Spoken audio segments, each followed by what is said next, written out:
যারা শরীয়ত সম্মত কারণ ছাড়া যারা একজন মানুষ আরেকজন মানুষকে যারা হত্যা করবে, সে যেন গোটা বিশ্বের সমস্ত মানব জাতিকে হত্যা করলো। যারা বলেন নাউজুবিল্লাহ। আল্লাহ সুবহানাহু ওয়া তাআলা জানিয়েছেন বিশ্ব নবীর মাধ্যমে। আল্লাহ সুবহানাহু ওয়া তাআলা বলেন, বান্দা তুমি অন্যায়ভাবে একজন মানুষ যদি আরেকজন মানুষকে হত্যা করো, গোটা বিশ্বের সমস্ত মানুষকে হত্যা করলে তুমি। আর যদি আপনি কোনো মানুষকে বাঁচার জন্য সুযোগ তৈরি করে দেন, আল্লাহ সুবহানাহু ওয়া তাআলা জানিয়ে দিচ্ছেন বিশ্বনবীর মাধ্যমে যে গোটা বিশ্বের মানুষকে আপনি বাঁচার সুযোগ তৈরি করে দিলেন। জোরে বলেন সুবহানাল্লাহ, সুবহানাল্লাহ। তাহলে আমরা একজন আরেকজনকে হত্যা করব?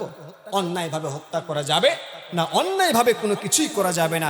আজকে এই হত্যা আর গুম আর খুন এগুলো প্রতিনিয়ত নিত্য নৈমিত্তিক ব্যাপার হয়ে দাঁড়িয়েছে। আমার ভাইরা, আমরা দেখলাম নির্বাচনের তফসিল ঘোষণা করা হলো, আগামী 12 ফেব্রুয়ারি নির্বাচন।